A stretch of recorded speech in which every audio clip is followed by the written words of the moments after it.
Welcome back, everyone, to the WAM for another big edition of our local to global journey. Here in the 1930s, we have got some serious momentum for our company. We are creeping up on the medium size, and we've got a big episode to get through. And we've got the first Fortnite fisticuffs already booked, and we're ready to jump right in. However, it must be stated that we're probably going to see some pretty poor numbers in this event because the Honorable Kenny Lyles has been stranded, and we have no referee on our roster to fill that spot. So we're using August Washburn, a man with zero referee skill, to come and hold it down. And we're going to see how it goes. I really don't have a lot of confidence with this one, and we kind of booked it as such, not expecting much, kind of leaving some big stuff off just because it wasn't going to see any kind of real payoff. But no pre-show matches in this one, and our show gets going right away with some intergender tag team action as the super duo Super Monkey and Super Rabbit team up to take on RT Lincoln and Rhea Quarry. Super Monkey is really coming into his own. He has been putting in some really strong performances. As you can see here, he continues that trend with a performance of 65. RT Lincoln, not bad work, with a 52 despite being really off of his game. However, Super Rabbit just down there at a 29 along with Rhea Quarry. Thankfully, we've got some really strong chemistry between the super duo, and new color commentator Wayne Blankenship has good chemistry with Cody Tower when calling matches together. So we do have a few things working for us just as much as against us. Our next segment brings Veronica Letter with her father Jay Letter down to the ring. Veronica claims it's no secret that she should have been the one to face Mio for the women's championship. Letter makes it clear that she wants a one-on-one opportunity for the title, and it's only a matter of time before she is the one that will be recognized as champion. Jay Letter, we only asked him to be the host of this because Veronica Letter is the one with the performance abilities. We wanted her to improvise, and Jay Letter got dinged a lot because he does not have great performance skills. He is really just Veronica's manager. We did use a lot of angles for this show because I didn't want to stack it with too many matches that were just going to get penalized for having a poor referee. So just a little bit of Veronica Letter grabbing the attention of Mio saying, "Don't forget about me, I'm coming for your title." Now we've got a triple threat match. We're actually not getting penalized for August Washburn's refereeing, which is really surprising, but I'll take it. Sebastian Morales, Moses Lilia, and Ollie Schaefer competing in a triple threat match. This is Ollie Schaefer's first taste of main card action, and he takes a loss here. He is the one to eat the pin, in fact, after Sebastian Morales hits him with the Spanish Fly, and Moses Lilia just looking good. Doesn't pick up the win, but he doesn't take the direct loss. In-ring performances of 62 from Morales and Moses, while Ollie Schaefer got a 40. Good work here.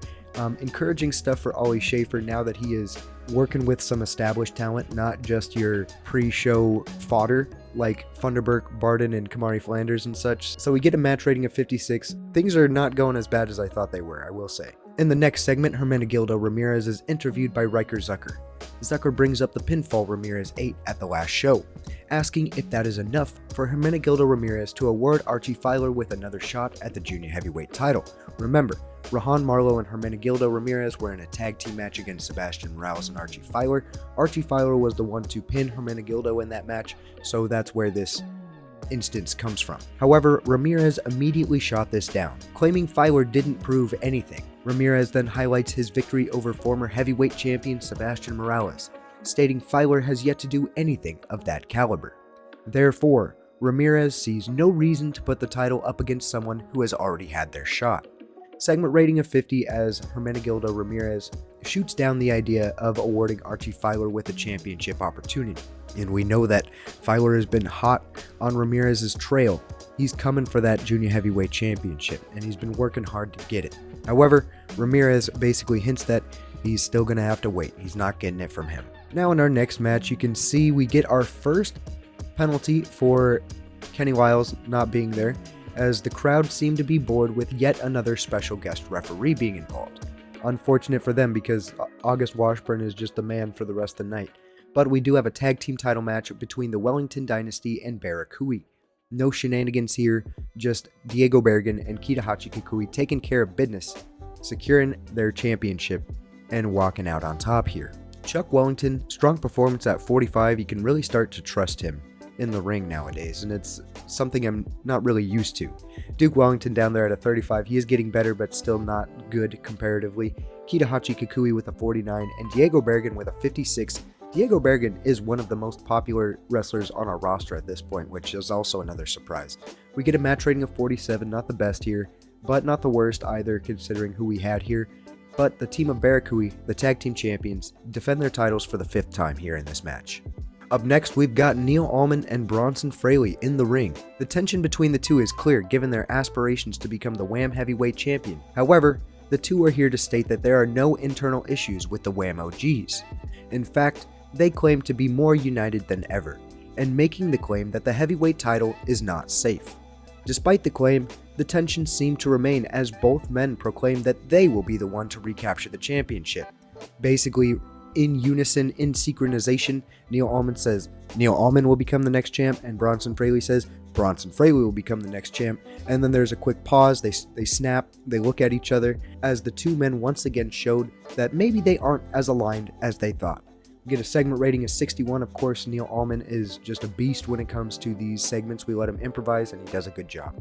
Now in our next match, unfortunately our main event match of the night is going to hurt our chances of having any kind of good rating for the show overall, and we're probably going to lose popularity for this show, but it was kind of to be expected with our referee situation. But we've got Black Bull, Chris Brownfield going one-on-one. Black Bull just dominates Chris Brownfield in less than 7 minutes. We asked him to steal the show given that they were in the main event. I had low hopes for them, and Chris Brownfield coming in with in-ring performances of 31, that's not going to help anything.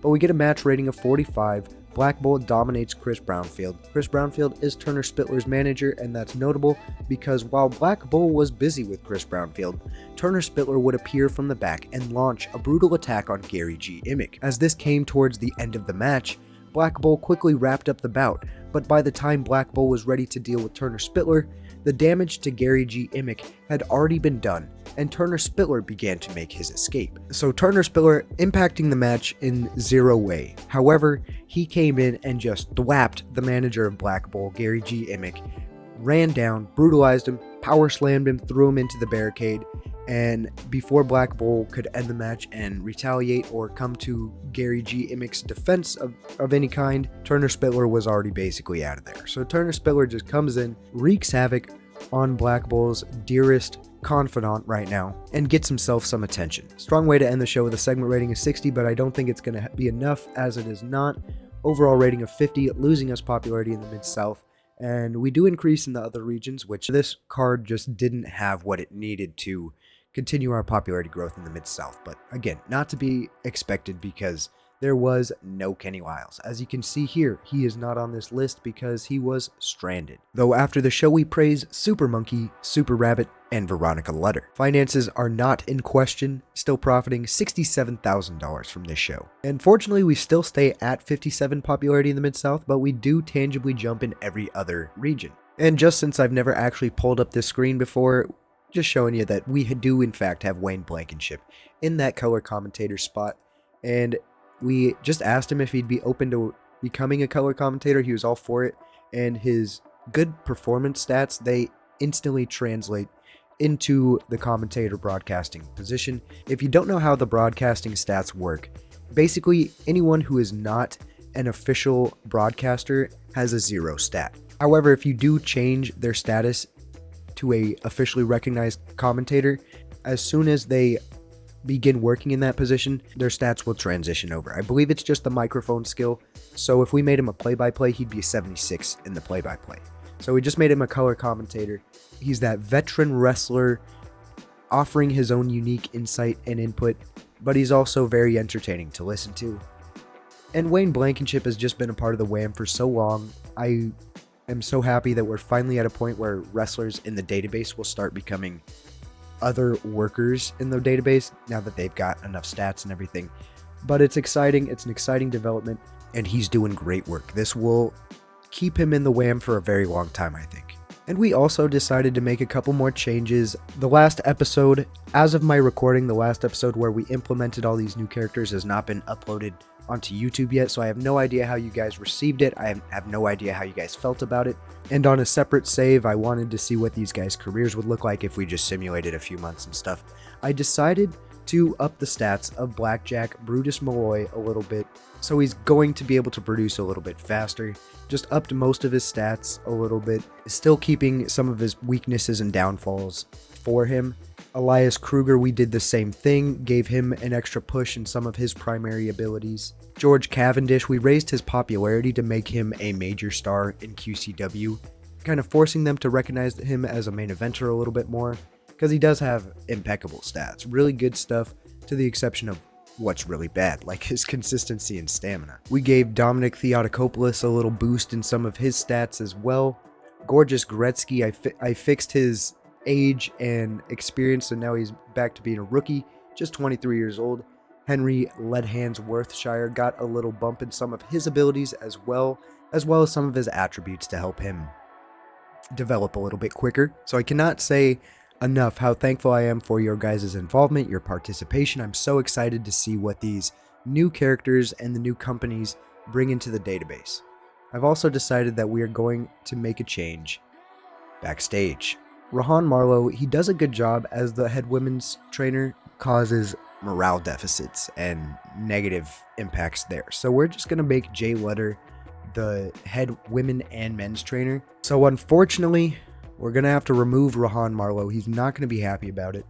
However, it seems that his morale, at least right there, didn't change. Maybe just needs to update. Nope, I think he's still happy. So we're going to bring Jay Letter into the head women's trainer. Now he's the trainer of both the men and the women.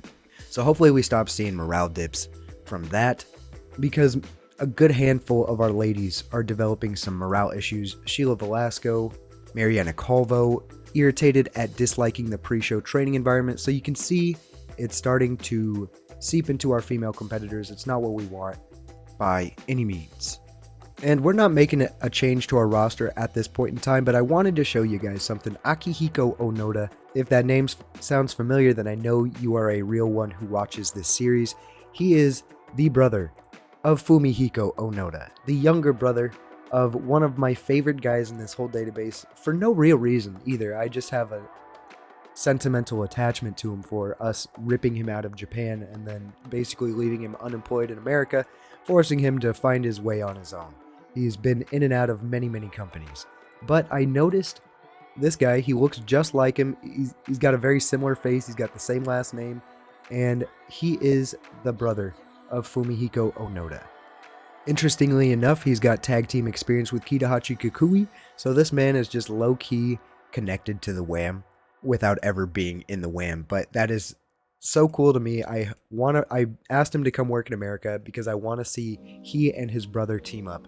So we're holding out hope for that one, because that would just be fantastic in my opinion, I think. And another small change that I made that I'm not going to act upon myself, but just to help create more liveliness in this database. Alexander Huth has been a guy I've been watching for years, and he's even worked in the Wham once or twice, I think, but he's a terrible wrestler. He's never going to be good at wrestling, but he's got really good performance ability. So I just did what we did with Wayne Blankenship. I gave him the play-by-play responsibilities and moved him from a full-time to an occasional wrestler, just to, provide another worker into the database that may be able to help companies in ways that you might not expect. He doesn't have any kind of popularity, so he doesn't stack up with a lot of the generated broadcasters that have some background in a different sport and they just naturally get some good popularity. But he is going to be good in the play-by-play sector once he works his first gig. And I just want to see if this helps the boy get employed or anything like that, because he has just been employed, I think, just about forever. Okay, so he's never worked with the Wham, but I've had my eye on him for a long time. But you can see in his 5 years of experience, he has been employed a grand total of 2 months, only taking part in 30 matches in his entire career.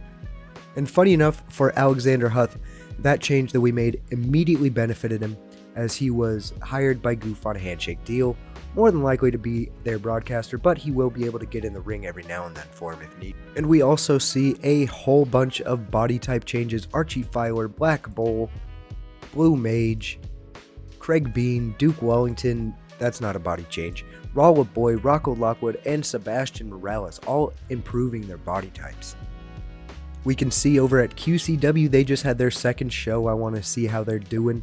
Lance Hennings, the generated celebrity, becoming QCW champion after defeating George Cavendish. I would have liked to see Cavendish become champ personally, but not a bad person to have be your first champion either, as he has got over 60 popularity in all of Canada.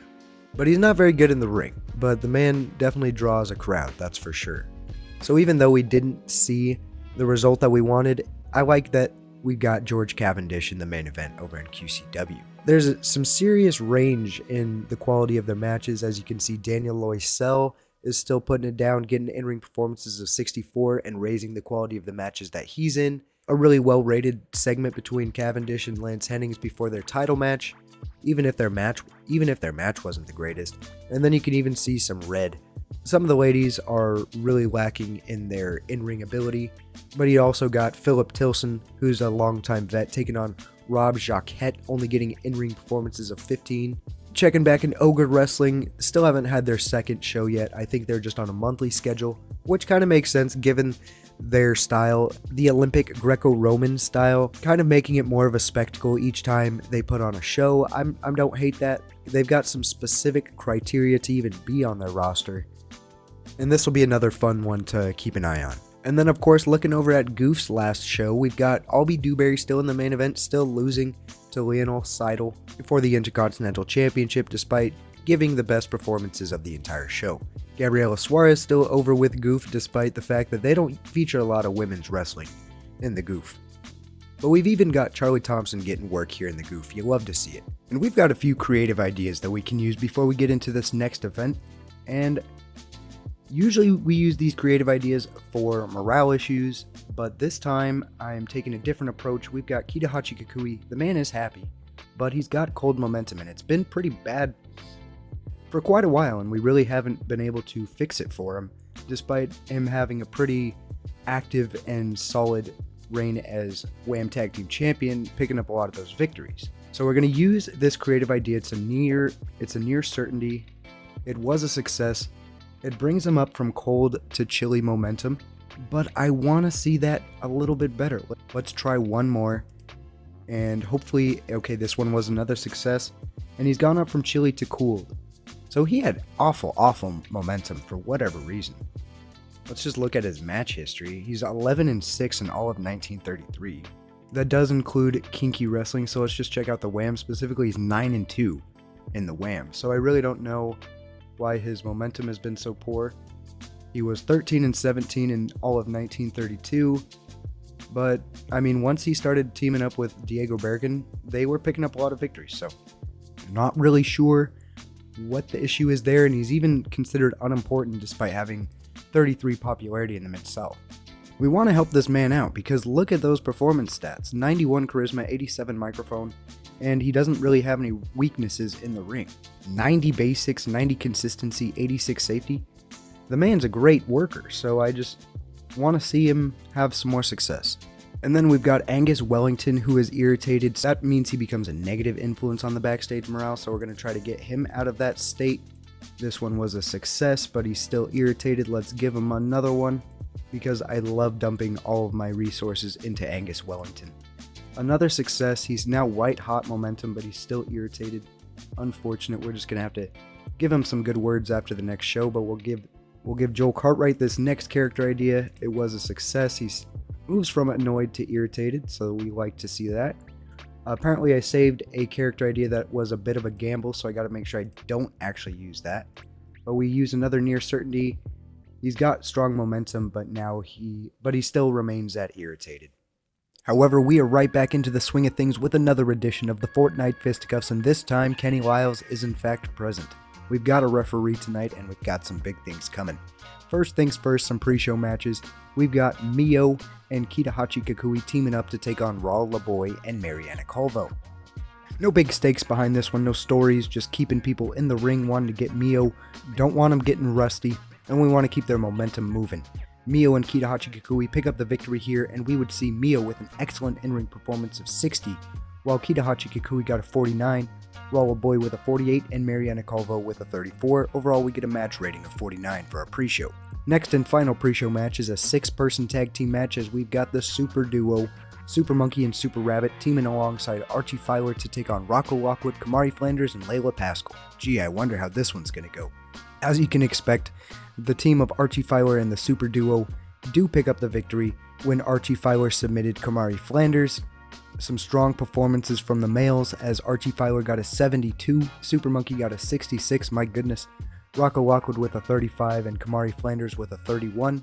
However, Layla Pascal way down there with a 16, and Super Rabbit really off for game, only getting a 26. Match rating of 51 for our final pre-show match. And as the show begins, we've got Chuck Wellington coming down to the ring for a scheduled title defense against Jeremy Thunderberg. However, Matu Scarborough would interject before the match could begin. Scarborough stated that he has got something up his sleeve that will foil Chuck's plan for an easy title defense. Scarborough then goes on to explain that he was able to pull some strings to make this match more, quote, exciting, adding 2 more competitors into the mix, Maxwell Ham and Woodrow Gunter. With the singles match now becoming a 4-man bout, Chuck Wellington's pompous arrogance instantly dissolves into insecurity. Segment rating of 46 as Matu Scarborough flipping the script on Chuck. Chuck thought he just had an easy title defense here against Jeremy Thunderberg. However, Matu Scarborough says not so fast, brother. And we've got a fatal 4-way match for the Oklahoma Openweight Championship. However, much to Matu Scarborough's dismay, Chuck Wellington still comes out with the championship, somehow winning this match, pinning Jeremy Thunderberg in a moment where Maxwell Ham and Woodrow Gunter were beginning to deal with one another. Chuck Wellington was out of the ring when Maxwell Ham hit Thunderberg with the Dominator. Woodrow Gunter then came in, hit Thunderberg with his own finishing move. Maxwell Ham and Woodrow Gunter thought it was between those two. However, Chuck Wellington sneaking into the ring, putting a hand on Jeremy Thunderberg and getting the 1, 2, 3. So we get a lot of positives, a lot of pluses down there with the commentary, with Cody Tower and Wayne Blankenship's good chemistry. Of course, Chuck Wellington and Angus Wellington always get a little boost. But we also had the great Matsuo get a bonus for his work ringside. Overall, Jeremy Thunderberg in-ring performance of 32. Tough to hang with these guys. Chuck Wellington got a 45, Maxwell Ham with a 52, best of the match, and Woodrow Gunter got a 50. Overall, we get a match rating of 48 to get things going. Up next, Wayne Blankenship gets an interview with Hermenegildo Ramirez. But unlike Riker Zucker, Blankenship presses Hermenegildo Ramirez. Blankenship presses Ramirez. The wrestler turned broadcaster slams the champion for running away from a proper challenger in Archie Filer. Blankenship states when he became the first junior heavyweight champion in Wham history, this is not what he thought the division would turn into. This would enrage Hermenegildo, who gets personal with Wayne, calling him washed up and stating there's a reason that he is now calling matches and not participating in them. Blankenship scoffs and reminds Ramirez he is still cleared to compete.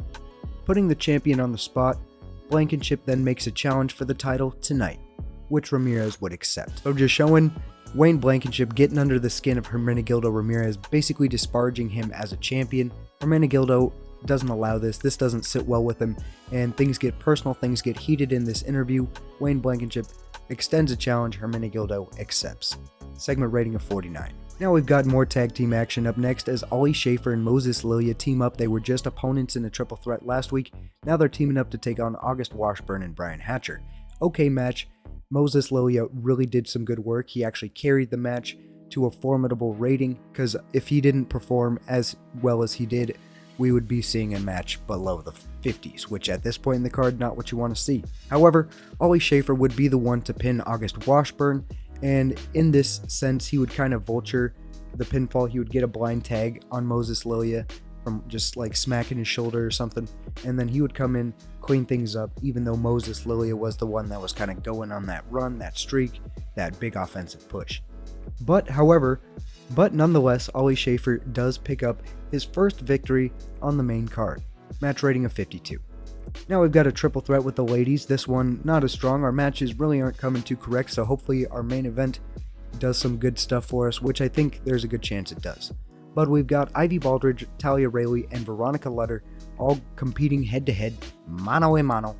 And we would see Veronica Lutter coming out on top here in this one, defeating both Baldridge and Rayleigh, and Ivy Baldridge would be the one to eat the pin here. Veronica Lutter, nice in-ring performance of 50, Ivy Baldridge with a 37, and Talia Rayleigh with a 36. And Veronica Lutter, last event, called out Mio wanting a title shot, and this week she basically cements herself as a justified challenger, picking up a victory. and we get a match rating of 44. Now in our next match, we've got Wayne Blankenship back in the ring. It's been a little while since we've seen Wayne Blankenship in a meaningful, significant match, but he's going one-on-one with Hermenegildo Ramirez. Ramirez putting his junior heavyweight championship on the line and coming up big with an in-ring performance of 70 as he successfully retains his title. Wayne Blankenship, we love him, but he's just not that level of competitor anymore. He's like 33 years old now. And while Ramirez is not even in his 20s anymore, I think he's 30 years old now, but Hermenegildo Ramirez is in his prime as junior heavyweight champion, and he gets another very nice, successful title defense. This is his 8th successful title defense. It's been an impressive run, even if you want to say that he's been dodging Archie Filer. However, he has beaten Archie Filer at least twice for that championship. But we get a match rating of 57. This does help us out a bit, but more just bolstering the idea that Hermenegildo Ramirez is legit that dude in the ring. Now our main event does in fact come up big as we were hoping it would. We've got a 4-way match to confirm the number 1 contender for Black Bull's heavyweight championship. Each man has a reason to believe that he can be the one to take that title from the big black champion. Wait a minute, that didn't sound right.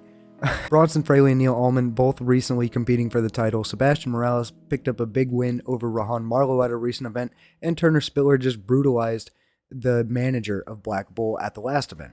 So all in all, we would see Turner Spiller coming out on top, but there's some things that go along with it. Rahan Marlowe would come out and basically remove Sebastian Morales from this match. 4-way matches are naturally no disqualification. That doesn't mean they're using weapons or anything like that. The outside interference from Rahan Marlowe did not cause this match to stop. Kenny Lyles just kind of said, it is what it is, brother. And Sebastian Morales and Rahan Marlowe would brawl and basically spill out of the ring area. Rahan Marlowe puts Sebastian Morales through the announcer table, and Morales is out for the count for the duration of the match. This would leave Bronson Fraley, Neil Allman, and Turner Spiller to just go at it, do whatever they could.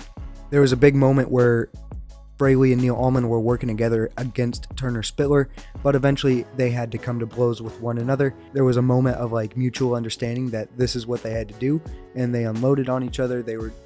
This is not the first time they fought, so they're willing to fight against each other, but kind of reinforcing that they're not totally at odds with each other at this time. But ultimately, Turner Spiller would regather himself, take them both out, throw Neil Allman out of the ring, hit Bronson Fraley with a big power body slam, putting him down for the 1-2-3, and Turner Spiller crowns himself as the number 1 contender for the WHAM Heavyweight Championship. Bronson Fraley, in-ring performance of 55, Neil Allman 69, best of the match, Sebastian Morales 64, and Turner Spiller with a 66. And Sebastian Morales was off of his game and still getting 64s. The man's a machine.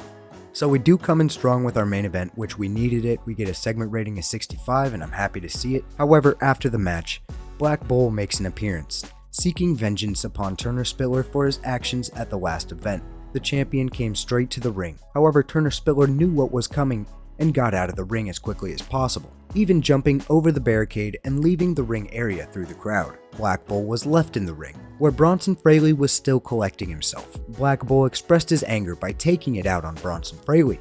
The crowd was feeding off of Black Bull's energy, leaving an electric atmosphere as the show came to an end. I don't know what I was writing there, leaving an electring atmosphere, come on. But we get a segment rating of 62, and Black Bull tried to make an attempt to get back at Turner Spiller. Turner Spiller got the hell out of there, and unfortunately Bronson Fraley was the one who took the collateral damage, basically. But we get a strong show, overall rating of 62 thanks to our main event, because it really saved us, honestly. Our undercard was rather underwhelming, if I'm being real, but it is strong enough to raise our popularity in all 6 regions. And after the show, we once again praised Super Monkey, Mariana Calvo, and Angus Wellington. Still strong profits, over 60 grand, and no tangible bumps after this show, but technically we grew in every region. After the show, we see that Moses Lilia has relocated to the Mid-South, and unfortunately George Cavendish has sustained a fractured cheekbone. Shouldn't miss any dates because of it, but that's just what happens when your body starts failing you, am I right, brother? Let's go ahead and check out the event that he got injured at. It is the QCW's 3rd event, and it was a rematch against Lance Hennings for the QCW Championship. He may not be coming out on top in these championship matches, but I am glad to see that he's at least main eventing the shows. He's 1-2 so far, so I'm sure things will improve for him. But Lance Hennings, they're just strapping the rocket to him over in QCW, it seems, which it makes sense given his massive popularity. However, George Cavendish, he's not too far behind, really. He's the only one that really can hold a candle to Lance Hennings, to the exception of Daniel Loisel, but it seems that Daniel Loisel really is not booking himself to be the most dominant force over on QCW. And before I close out, Leroy Pyle, member of the Goof, he was a part of QCW originally, but I don't think I signed him to QCW. However, it's another case of a Goof worker getting employed elsewhere after their stint in Goof, so you love to see that. Goof Wrestling really is doing what we hoped it would, and Rhea Quarry even defending her women's championship. However, it is time to get into a big edition of the amazing grappling spectacle, the 95th edition. And we've got 3 pre-show matches and a match card full of big bouts. So let's get right into it. First pre-show match, no actual story involved. Don't pay attention to this. This was just to make sure everyone was taking part in the show and wasn't getting too upset with being left off. Ivy Baldridge and Chuck Wellington team up to pick up the victory against Layla Pascal and Rocco Lockwood. Layla Pascal's been out of action so long that she's become rusty again, so unfortunate for her, but she is dating Black Bull, so she stays on the roster. But anyway, Ivy Baldridge in-ring performance of 36, Chuck Wellington 47, Layla Pascal 14, and Rocco Lockwood 34. Just a throwaway pre-show match, but couldn't leave everybody off the card. A nice tag team match for our pre-show as we've got the Dark Carnival back in action. It's been a little too long since we've saw them, so we wanted to keep them involved here. But they kind of come and go as they please a little bit. But ultimately we see the Dark Carnival picking up the victory over Lincoln and Barden. And Craig Bean gets an in-ring performance of 43, Blue Mage with a 66, we gotta find something for him to do.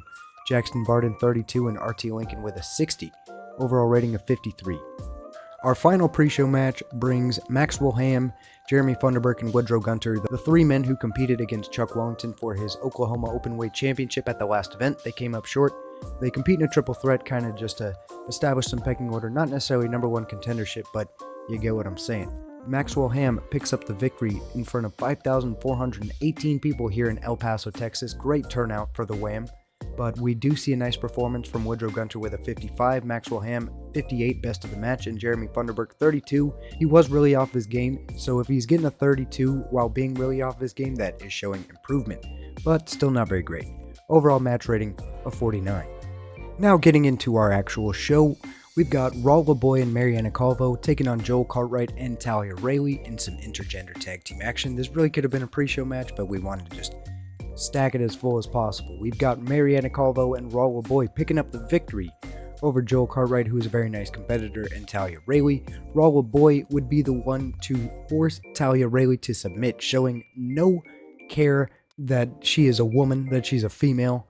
Raul LaBoy looking ruthless in that act, forcing Talia Rayleigh to submit. It was pretty quick, but overall we get a nice little match that went on about 9 minutes. Mariana Calvo got the chance to show what she could do, Talia Rayleigh as well, but Joel Cartwright would have the best performance of the match with a 60, Raul LaBoy with a 49, Talia Rayleigh with a 36, and Mariana Calvo with a 34. Overall we get a match rating of 50, and the crowd is hot and rising. Now unfortunately this segment is not a good segment, but we've got Hermenegildo Ramirez coming to the announce desk to harass Wayne Blankenship, mocking him for the loss he took at the last event. Ramirez once again claims he's becoming bored with the Wham, as he still has no suitable challenger, so he has to seek entertainment elsewhere. Archie Filer would come out to put an end to the bullying. Filer states that if Ramirez can find anyone in the back who is willing to team up with him, they've got something to keep him busy tonight, a tag team match. So Archie Filer, Wayne Blankenship laying the challenge for Ramirez and in a tag team match tonight. But the question is, who is willing to team up with Hermenegildo Ramirez? However, in our next match, we've got Rahan Marlowe back in action, going up against Brian Hatcher. Just a quick match, 7.5 minutes. Rahan Marlowe showing his dominance here, showing that he's still got it. He's still a very formidable competitor. We get a match rating of 54. Rahan Marlowe gets an in-ring performance of 57, and Brian Hatcher gets a 41. However, as Rahan Marlowe was making his way to the back, He stopped at the announce desk just before the curtain. He then snatches a microphone, asking the crowd if anyone could tell him where Sebastian Morales is. He then laughs and says he remembers Morales is hiding at Viva La Lucha tonight because he is afraid to face Rahan Marlowe after what he did at the last show. Before placing the mic on the desk, he calls Morales a coward. Just a quick segment rating of 45, Sebastian Morales is unavailable for booking tonight as he's working at Viva La Lucha, as much is Super Monkey and Gary G. Immick, so we are missing those guys too. Quick segment rating of 45. Up next, Matu Scarborough is interviewed by Riker Zucker, and Scarborough wastes no time to begin drilling into Maxwell Ham and Woodrow Gunter.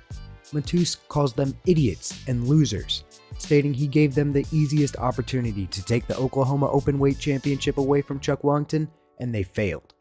Scarborough has lost his cool, ripping the mic from Zucker and begins stating that without his presence in the Wham, this show is doomed to trot out fake champions like Chuck Wellington and incompetent challengers like Ham and Gunter.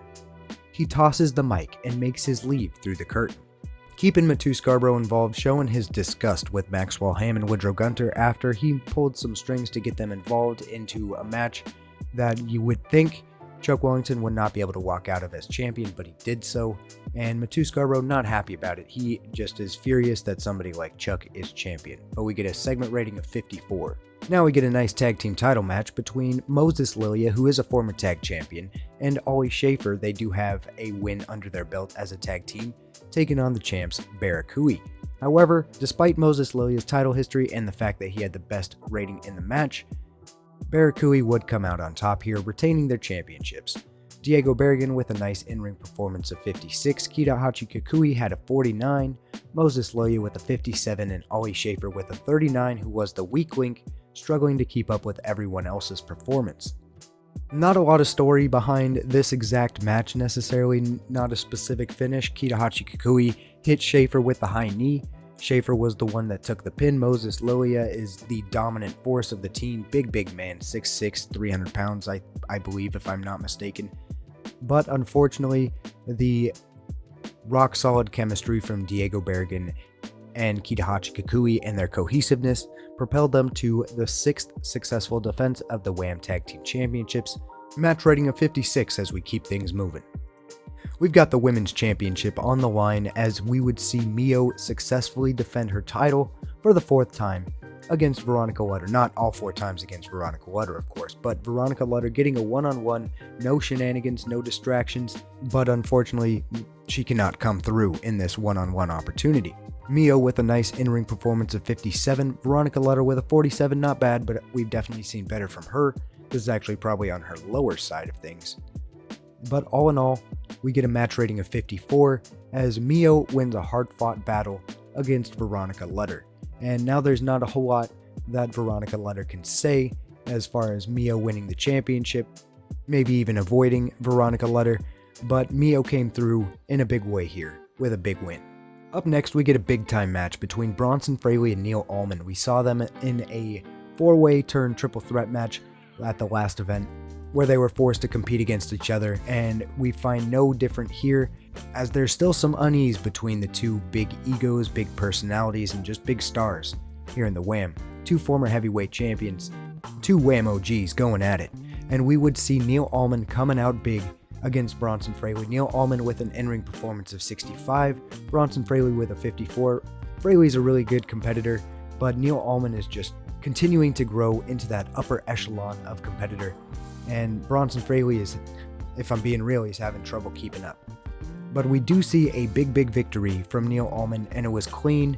It was finished in 12 minutes, 34 seconds, 1, 2, 3, 4. The Pounce does the job for Neil Allman, and we get a stupendous match rating of 65. And after the match, the scene is tense, but the 2 heavyweights are still in the ring. Not as in like they're still in the ring, but they are not moving. They're still in the ring. Neil Allman extends, offering a handshake. Bronson Fraley hesitates, but accepts. The 2 do in fact seem to remain united, which may spell trouble for the rest of the Wham.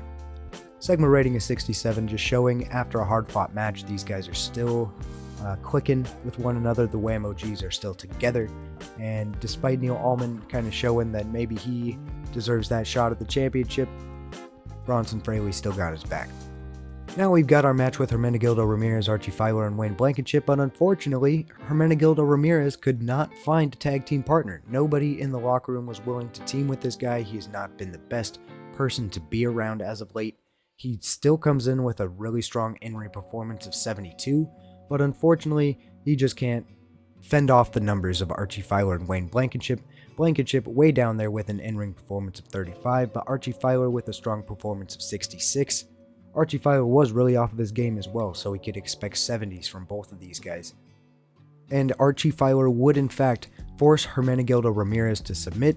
That makes 2 victories in non-one-on-one matches that Archie Filer has over Hermenegildo. But Hermenegildo Ramirez is adamant on not giving Archie Filer another title shot. So we're just going to have to wait to see how things develop between these 2 top talents in the junior heavyweight division. And match rating of 54, not the strongest thanks to Wayne Blankenship, but we're moving on. Our main event, not the best match of the night, but still a strong match. We had a creative finish doing its thing, playing its part and helping us out. Black Bull was really off of his game, which is unfortunate, not what you want to see from our heavyweight champion, but he does get an in-ring performance of 50 as he comes in victorious over Turner Spittler, who got an in-ring performance of 56. 2 big men just fighting it out, 2 meaty men slapping meat here in this match, and a lot of fists thrown, a lot of strikes landed, a lot of impactful moves administered. However, Black Bull would be able to outlast Turner Spittler, eventually hitting him with the gore that is just taking people out as of late. Black Bull defending his WHAM Heavyweight Championship for the 4th time and continuing an impressive reign of dominance here on the WHAM since he's made his return. Match rating of 62, and despite being outshined by a previous match, not a bad way to close out the night. Though unfortunately it's not enough to keep growing our popularity in the Mid-South. But to be honest, strong contributions up and down the card. We can recognize that Wayne Blankenship probably will not be competing in many more matches or specific angles, but he's making a very positive impact at the commentary booth. And after the show, we praised Joe Cartwright, Mariana Calvo, and Angus Wellington, gaining nearly $70,000 from our ticket sales and merchandise. Great stuff. And our popularity untouched in the Mid-South, but we do rise from 35 to 36 in the Midwest, 30 to 31 in the Southeast. And as we exit that last show, we have confirmed a new signing, Yoshimi Yahara. He is a junior heavyweight. Let's check him out. He's going to be joining our rather thin junior heavyweight division. He's been around the database for 5 years, primarily or exclusively working in Japan. We asked him to come work in America. He was all for it. He's ready to confirm his deal. He's got 72 brawling, 65 technical, nice stats. He's not starting at 0 experience, but excellent performance abilities. I doubt he speaks English yet, but if he ends up moving over, he might just become fluent in English like the great Matsuo did. But anyway, he's only 27 years old. He's probably going to keep improving a fair bit. He does not have a bad personality. And we have been needing to add some new flavor into the junior heavyweight division because even I am having trouble continuing to book around Hermenegildo Ramirez, Archie Filer, Super Monkey, RT Lincoln, and Joe Cartwright. Because below them, to the exception of Rolla Boy, he's been a nice addition. But below them, it's like Jeremy Funderburk, Kamari Flanders, and Jackson Barden, which I like them, but let's be real, they're not real contenders. Jeremy Funderburk's a few years away, and Barden and Flanders are morale band-aids.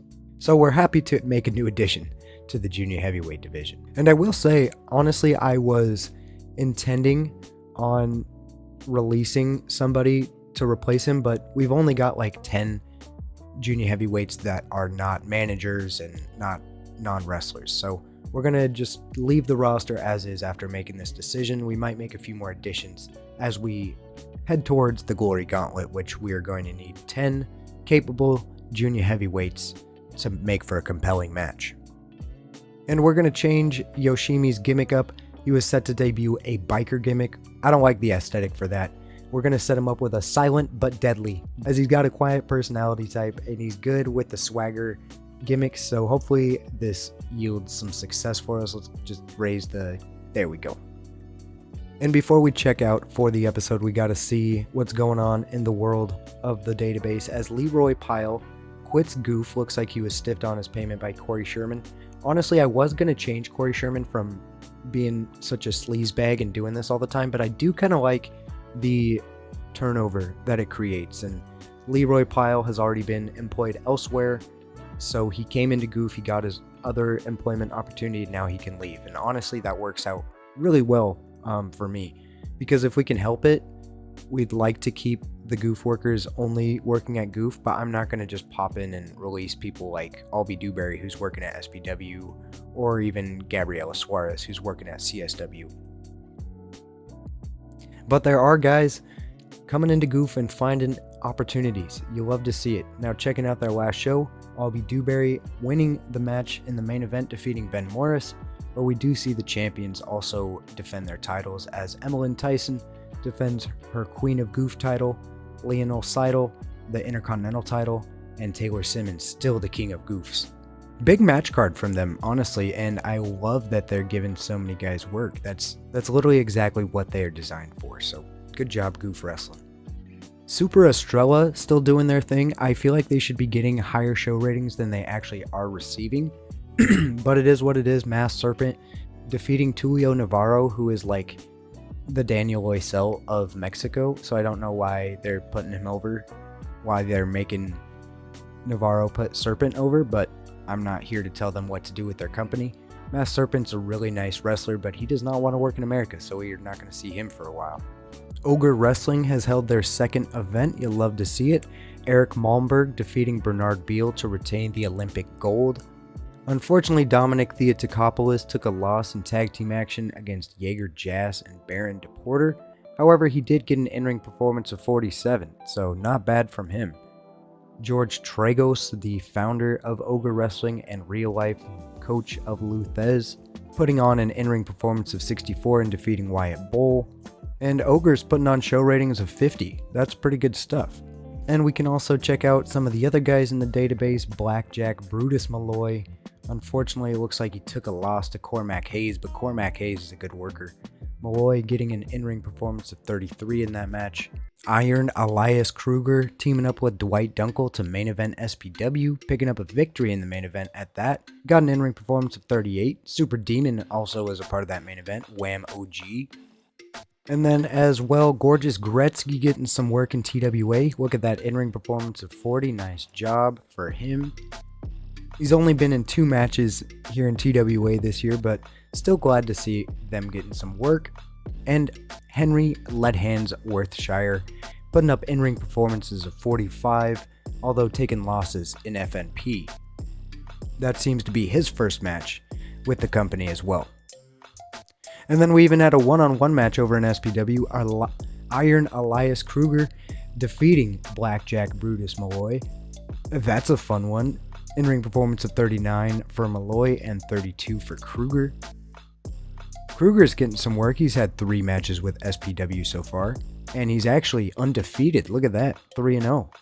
And Blackjack Malloy, he's got 4 matches with SPW. He's 1-3, but he does have a victory alongside Ollie Farrar, who's a big name. So the world of wrestling is alive and well. We got those new guys getting some work in with companies. I love to see it. So excited to see what their careers are going to end up looking like. We're only like a month into them being in the database, so I'm sure that things are going to progress, and those who submitted them are going to be able to see how their careers turn out. I will make sure that happens. It may not happen every single episode, but I promise you guys will be in the know. However, that's going to do it for us here in this episode. The next one is going to be a big episode. I can guarantee you that. But thank you for watching. I appreciate you all, and I'll catch you in the next video. Take it easy.